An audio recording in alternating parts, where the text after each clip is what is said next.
একটা নতুন ভিডিও নিয়ে চলে এসেছি। ভিডিওটি তোমাদের জন্য। দেখো,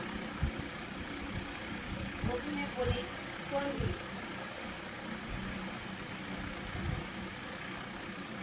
সন্ধির কিছু নিয়ম যদি আমরা জেনে থাকি তাহলে সন্ধি করা খুবই সহজ হয়ে উঠবে। এগুলো কি মুখস্থ না করেও করা যায়, টেকনিক কিছু আছে, টেকনিকগুলো ফলো করো।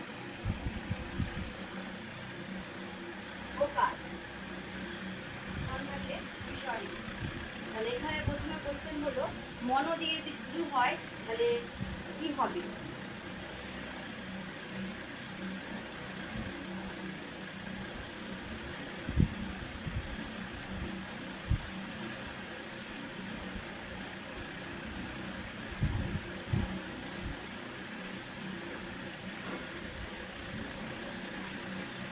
দেখো, মনোবিদ প্রথমে মনো দিয়ে শুরু হয়, সেটা আমরা কোন সন্ধিতে পরিণত করব এটি আমরা জানার জন্য ভিডিওটি।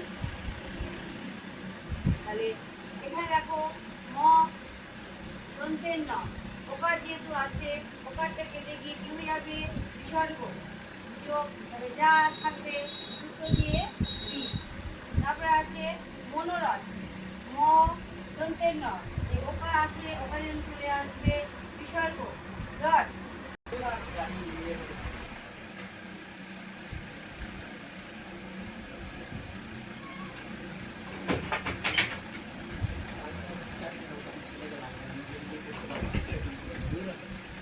আবার আমি কথাটা রিপিট করছি, মনো দিয়ে যদি শব্দ শুরু হয় ওকারটা হয়ে যাবে বিসর্গ। তাহলে এখানে ম দন্ত লাগানো মনো আছে, তাহলে প্রথমে দন্ত নয় ওই জন্য কি হয়ে গেল? বিসর্গ হলো যুক্ত বি।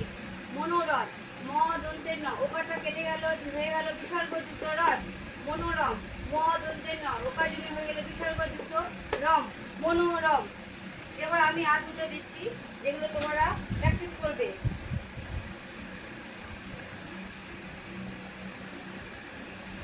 মনোরিত,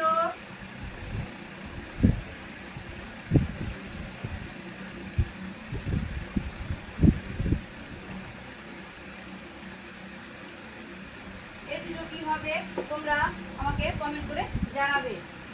এই ভিডিওটি এ পর্যন্তই। Good night.